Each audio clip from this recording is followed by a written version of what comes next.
Hello friends, नमस्कार। Ranker maker में आप लोगों का स्वागत है। और जैसा कि हम लोग देख रहे हैं यूपी स्पेशल के लिए ये आपका पार्ट 9 है, ठीक है। और पार्ट 9 में हम लोग बात करेंगे खनिज एवं ऊर्जा संसाधन। तो किसी को भी यूपी पीसीएस वाले जो भी हैं, यूपी पीसीएस या यूपी एससीसी, ठीक है, एंड आरओ, तो आप लोगों को अगर ये मटेरियल अच्छा लग रहा है, चैनल को लाइक कर लें, सब्सक्राइब करें। चलिए हम लोग आगे क्लास की अपनी बात करते हैं, क्या पढ़ना है आज की क्लास में। तो ये हमारा है उत्तर प्रदेश के खनिज एवं संसाधन के बारे में बात करेंगे, ठीक है जी। तो उत्तर प्रदेश में भूतत्व एवं खनिज कर्म निदेशालय की स्थापना वर्ष 1955 में की गई थी। कब की गई थी? 1955। अभी इसमें ये टॉपिक खत्म होगा, जैसे फिर आपको बताएंगे किस एग्जाम में इस टॉपिक से क्वेश्चन आए हुए हैं। तो समझ में आया? उत्तर प्रदेश में जो भूतत्व एवं खनिज कर्म निदेशालय की स्थापना की बात करें तो 1955 में की गई थी, जिसका मुख्यालय आपका लखनऊ में। उत्तर प्रदेश में खनिज संसाधनों की खोज, उत्खनन एवं परिष्करण हेतु 23 मार्च 1974 को राज्य खनिज विकास निगम की स्थापना की गई। दिसंबर फिर 1998 में घोषित श्रम खनिज नीति में खनिज विकास को उद्योग का दर्जा दिया गया था। गला कर आप पता है। तो इसके कुछ प्रमुख क्षेत्र हैं कहाँ पे उत्तर प्रदेश में कौन सा क्षेत्र किसके लिए जाना जाता है। तो हम कोयले की बात करेंगे तो कोयला आपका सिंगरौली सोनभद्र में ये क्षेत्र पाया जाता है। ओके, दूसरी बात करेंगे बाक्साइट की, तो बाक्साइट आपका चित्रकूट, बांदा, वाराणसी, ललितपुर में हो जाएगा। चूना पत्थर के लिए बात करें तो गुरुमा, कनाज, बाबूहारी मिर्जापुर में जो है, एवं कजराहाट सोनभद्र में। कांच बालू की बात करेंगे शंकरगढ़, लोहारगढ़ प्रयागराज में, ये आपका वरगढ़, बांदा, चित्रकूट, अलीगढ़, ये सारे आपके कांच बालू के लिए आ जाएंगे। एंडालुसाइट की बात करेंगे, एंडालुसाइट आपका मिर्जापुर, सोनभद्र। पायराइट्स की बात करेंगे सोनभद्र, बांदा। सेलखड़ी की बात करेंगे झांसी, हमीरपुर। फायर किले की बात करें तो ये आपका हो जाएगा बांसी, मकरी, खोई जो मिर्जापुर में हो, सोनभद्र। डोलामाइट की बात करेंगे, डोलोमाइट आपका बारी, सोनभद्र, बांदा में हो जाएगा। संगमरमर मिर्जापुर, सोनभद्र में। ओके, नेक्स्ट सैंडस्टोन की बात करें, सैंडस्टोन आपका मिर्जापुर में, चाइना के लिए सोनभद्र में।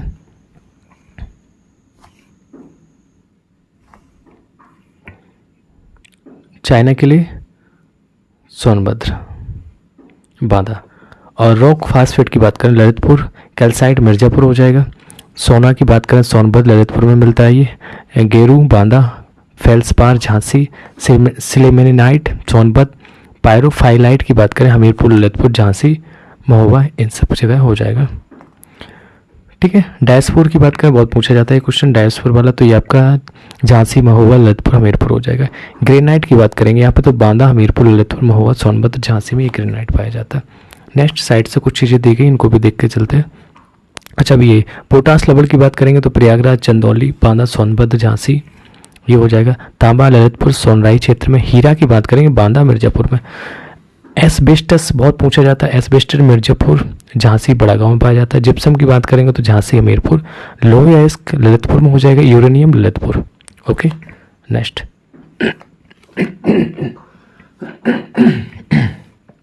गला खराब चल रहा है। उत्तर प्रदेश के खनिज संसाधन से संपन्न जिले की बात करेंगे तो सबसे संपन्न जिला आपका प्रयागराज माना जाता है। झांसी, मिर्जापुर पहले नंबर प्रयागराज पर, झांसी, मिर्जापुर, ललितपुर, सोनभद्र, बांदा, हमीरपुर, महोबा, जालौन को खनिज बहुमूल्य क्षेत्र घोषित किया गया। जालौन। उत्तर प्रदेश का जो एंडालुसाइट एवं डायस्पर खनिज संसाधन की बात करें तो दृष्टि से देश में प्रमुख स्थान है। ध्यान देना, एंडालुसाइट और डायस्पर के स्थान से देश में ये प्रथम स्थान। उत्तर प्रदेश में देश का लगभग 78% एंडालुसाइड और 37% आपका डायस्पर पाया जाता है।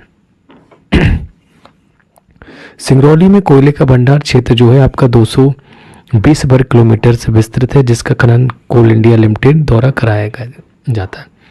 फिर से क्वेश्चन को रिपीट करते हैं। सिंगरौली में जो कोयले का भंडार क्षेत्र 220 वर्ग किलोमीटर विस्तृत है, जिसका खनन कोल इंडिया लिमिटेड द्वारा कराया जाता है। नेक्स्ट, उत्तर प्रदेश खनन नीति 2017 ही चल रही है, अभी कुछ इसमें कोई नई नीति नहीं आई है, तो इसी के आपको आंकड़े देखना है। तो 30 मई 2017 को मुख्यमंत्री आपके आदित्यनाथ जी की अध्यक्षता में मंत्रिमंडल द्वारा उत्तर प्रदेश खनन नीति 2017 के प्रख्यान को मंजूरी दी गई। खनिज नीति के जो मूल मंत्र थे, राज्य सरकार द्वारा सुशासन एवं भ्रष्टाचार मुक्त प्रशासन के मूल मंत्रों पर आधारित खनिज नीति के प्रेरक मंत्र हैं। उन्होंने कहा था कि इसमें पारदर्शिता होनी चाहिए, कानून का राज, समता, प्रभावशीलता, आम सहमति, उत्तरदायी एवं भागीदारी। लक्ष्य की बात करें, उपरोक्त मंत्रों के आधार पर जो निर्धारित किए गए लक्ष्य थे, देखो सरकार नई बनी थी, उस टाइम पे परिवर्तन हुआ था, तो योगी जी ने ये रूल बनाए थे। खनिजों के विषय में उन्होंने कहा कि जागरूकता होनी चाहिए, जन सामान्य को खान एवं खनिजों तक पहुंच होनी चाहिए, जन सामान्य को खनिजों की उपलब्धता होनी चाहिए, खनिजों का मूल जो जन साधारण के सामर्थ्य के अनुसार हो। उपरोक्त के आधार पर ये जन साधारण में खनिजों की स्वीकार्यता हुई थी। चलिए नेक्स्ट देखते हैं क्या है। उत्तर प्रदेश जो खनिज संसाधन है, वाई मैप देखते हैं। तो जैसे कि आपको थंबनेल्स पे दिखता है, बिट मैप के साथ तुम लोगों को देखना। ये देखो ऊपर में हम देख रहे हैं कहीं नहीं लेकिन जो उत्तर प्रदेश के दक्षिणी एरिया है उनमें हम देखेंगे कि बहुत सारे खनिज पाए जाते हैं। झांसी की बात करें तो यहाँ पे डीप कर लेते हैं। झांसी में आपका कांच हो जाएगा, दिख रहा है ना, ये झांसी कांच, बालू, पोटास लवण, सेल खड़ी, एस्बेस्टस, जिप्सम, डायस्पर, फेल्सपार, ये झांसी। महोबा की बात करें तो आपका महोबा में पायरोफिलाइट, डायस्पर्स, ग्रेनाइट, ये महोबा आ जाएगा।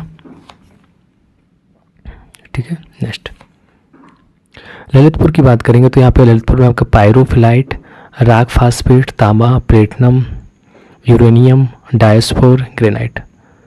फिर यहाँ पे हमीरपुर की बात करते हैं तो हमीरपुर में पायरोफिलाइट, सेलखड़ी, जिप्सम, ग्रेनाइट, डायस्पर।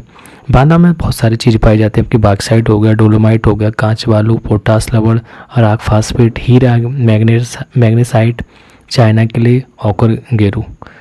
चित्रकूट की बात करें, कांच बालू, प्रयागराज में जो आपके पोटास लवण है कांच बालू हो जाएगा। मिर्ज़ापुर की बात करेंगे, ग्रेफाइट, बेराइट्स, चाइना के लिए चूना पत्थर, हीरा, संगमरमर, एस्बेस्टस। सोनभद्र की बात करेंगे, सोनभद्र में आपका कोयला, सिंगरौली, पोटास लवण, संगमरमर, चाइना के लिए बेराइट्स। चंदौली में बाक्साइट, डोलोमाइट, पोटास लवण, मैग्नेसाइट। ओके, नेक्स्ट देखते हैं। खनन नीति के जो उद्देश्य थे उनके बारे में देखते हैं। खानों एवं खनिजों के माध्यम से प्रदेश का सामाजिक एवं आर्थिक सतत विकास करना था, लोगों का कहना था। ठीक है, खनिजों का संरक्षण करना, पर्यावरण में पारिस्थितिकी का संतुलन बनाए रखना, राज्य की कुल राजस्व प्राप्ति में खनिजों से प्राप्त राजस्व के अंश को 1.80% से लगभग बढ़ाकर आगामी 5 वर्षों में 3% तक करना। मतलब 1.8 था, फिर उसको 3% तक ले जाना था। अवैध खनन परिवहन पर नियंत्रण हेतु तकनीकी हस्तक्षेप तथा अवैध खनन एवं परिवहन में लिप्त व्यक्तियों के विरुद्ध कठोर दंडात्मक कार्रवाई करना। जो भी अवैध खनन में लगे हुए हैं उनको कार्रवाई होना। खनिज के क्षेत्र में रोजगार के अवसर को बढ़ावा देना, खनिज उद्योग में स्वस्थ प्रतिस्पर्धा को प्रोत्साहन करना। खनिजों के वैज्ञानिक विकास हेतु तकनीकी ज्ञान एवं सुविधा तथा परस्पर उपलब्ध कराना। इच्छुक उद्यमियों को खनिज आधारित सूचना आंकड़ों में उपलब्ध कराना। खनिज विकास की प्रक्रिया में निजी पूंजी निवेश को प्रोत्साहन और उद्यमिता का विकास करना। खनिज विकास हेतु आधुनिक अन्वेषण तकनीकी के माध्यम से नए खनिज भंडारों के अन्वेषण में तीव्रता करना। खनिजों की स्वीकृति की प्रक्रिया को पारदर्शी बनाने हेतु ई टेंडरिंग, ई नीलामी, ई बिडिंग प्रणाली लागू किया जाना था तथा खनन प्रशासन की कार्य प्रणाली को सरलीकृत करते हुए प्रक्रिया में पारदर्शिता लाना एवं भ्रष्टाचार मुक्त करना था।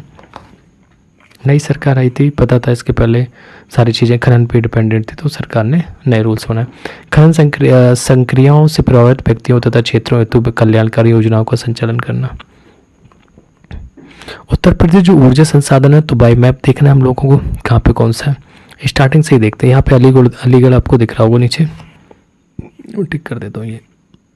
तो अलीगढ़ की बात करेंगे तो हरदुआगंज ताप विद्युत परियोजना है, 1942 में स्थापित की गई थी। निर्माण रूस के सहयोग से किया गया था। यहाँ पे गौतम बुद्ध नगर की बात करेंगे तो गौतम बुद्ध नगर में ढेर सारे, थोड़ा सा इसको यहाँ पे कर लेते हैं, साइड से देखते हैं। ठीक है, ये तो ये उत्तर प्रदेश में एनटीपीसी उत्पादन केंद्र की बात करें तो दादरी एवं दादरी ताप विद्युत परियोजना, आंवला ताप विद्युत परियोजना, ऊंचाहार ताप विद्युत परियोजना, टांडा ताप विद्युत परियोजना, औरैया ताप विद्युत केंद्र और शक्तिनगर सुपर ताप विद्युत परियोजना। रेंद 1 मिनट सॉरी मैं गौतम बुद्ध नगर बता रहा था, तो दादरी ताप विद्युत परियोजना होगा। ओके, फिर हम इसके बाद बरेली की बात करेंगे, तो बरेली में आपका आंवला ताप विद्युत परियोजना हो जाएगा। वो एक साथ में नहीं है, ठीक है। चलिए नीचे देखते हैं। बुलंदशहर की बात करें तो ये नीचे बुलंदशहर का लिखा, अच्छा यहाँ देख लेते हैं और ऊपर को ख़त्म कर लीजिए, इसी साइड देखते हैं। फिर औरैया की बात करें, औरैया ताप विद्युत केंद्र। कानपुर नगर की बात करेंगे तो आपका कानपुर नगर ऊपर जाना पड़ेगा, चलिए देखते हैं। पनकी ताप विद्युत परियोजना हो जाएगा कानपुर नगर में। रायबरेली में आपका ऊंचाहार ताप विद्युत परियोजना। अम्बेडकर नगर की बात करें तो अम्बेडकर नगर में आपका टांडा ताप विद्युत परियोजना हो जाएगा।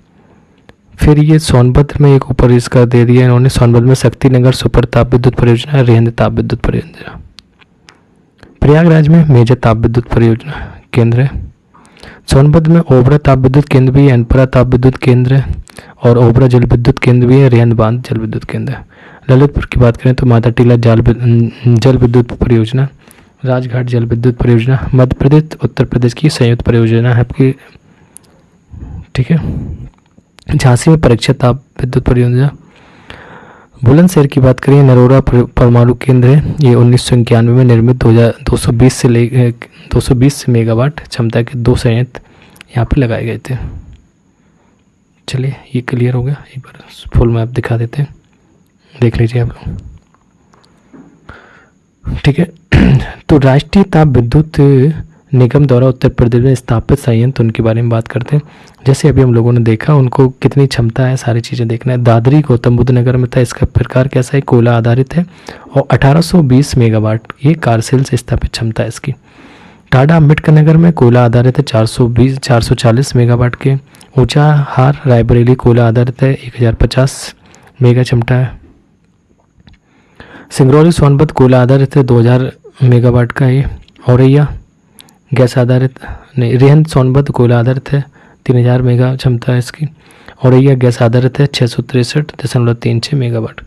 दादरी गौतम बुद्ध नगर गैस आधारित है 829.78। ताप विद्युत की बात करेंगे, उत्तर प्रदेश राज्य विद्युत निगम के ताप विद्युत संयंत्र की बात करें तो अनपरा सोनभद्र एक कार्यशील स्थापित क्षमता है इसकी मेगावाट में है तो 2630। ओबरा सोनभद्र 1094। हरदुआगंज अलीगढ़ 1270। परीक्षा बांध 1140। उत्तर प्रदेश में जो जल विद्युत परियोजना उनके बारे में देखो, ये ताप वाली थी, अब जल वाली देखना है। खारा जल विद्युत परियोजना की बात करेंगे तो ये सहारनपुर में है और ये असल नदी पर है। माता टीला की बात करें ललितपुर में बेतवा नदी पे। ओबरा सोनभद्र में आपकी रेंद नदी पे। राजघाट ललितपुर में है आपके बेतवा नदी पे। निर्गजनी की बात करेंगे मुजफ्फरनगर गंगा ऊपरी गंगा नहर पे। रेंद की बात करें सोनभद्र रेंद नदी पे, ठीक है। तो उत्तर प्रदेश का एकमात्र परमाणु संयंत्र बुलंदशहर के नरोरा में स्थापित है। नरोरा परमाणु संयंत्र में 220 के मेगावाट क्षमता के 2 रिएक्टर कार्यरत हैं। नरोरा परमाणु संयंत्र के प्रथम रिएक्टर 1 जनवरी 1991 में एवं द्वितीय रिएक्टर 1 जुलाई 1992 में व्यावसायिक विद्युत उत्पादन आरंभ हुआ था। 8 मार्च 2019 को प्रधानमंत्री नरेंद्र मोदी द्वारा 660 मेगावाट के संस्थापित क्षमता के पनकी तापीय विद्युत संयंत्र जो कानपुर का शिलान्यासन किया था। एग्जाम कैप्सूल है, जो किस एग्जाम में कैसे क्वेश्चन आए उनको देखते हैं। यूपीपीएससी 2017 में क्वेश्चन पूछा गया था, उत्तर प्रदेश में कोयले के भंडार पाए जाते हैं तो सिंगरौली क्षेत्र में। उत्तर प्रदेश कि किस जिले में यूरेनियम पाया जाता है, ललितपुर में। देख रहे हो कितनी बार क्वेश्चन आया। उत्तर प्रदेश में पाए जाने वाले प्रमुख खनिज तो लाइमस्टोन डोलोमाइट हो जाएगा। ग्रेनाइट पट्टियाँ तथा स्लेट बनाए जाते हैं ललितपुर में। उत्तर प्रदेश में परमाणु ऊर्जा केंद्र स्थापित है नरोरा में। रामपुरा जो भारत में प्रथम गांव अपना सौर ऊर्जा प्लांट लगाने वाला बनाया हुआ स्थित है, कहाँ पे, उत्तर प्रदेश में। उत्तर प्रदेश में पहला तैरता सौर ऊर्जा संयंत्र किस बांध पर है, रेहन बांध पर। बैराइट तथा एंडालुसाइट उत्तर प्रदेश के जिले में पाए जाते हैं, सोनभद्र में। उत्तर प्रदेश में वह कौन सा एकमात्र क्षेत्र है जहां तांबा पाया जाता है, तो ललितपुर में। उत्तर प्रदेश में किस जिले में सर्वप्रथम सोलर ऊर्जा संयंत्र स्थापित किया गया? तो अलीगढ़ में। उत्तर प्रदेश में वैकल्पिक ऊर्जा के विकास के लिए वैकल्पिक ऊर्जा विकास संस्थान की स्थापना कब की? 1983 में। लोअर पीसीएस का क्वेश्चन थे। तो थैंक यू गाइस, चैनल को लाइक करते रहें, आप सब्सक्राइब करें, मिलते हैं।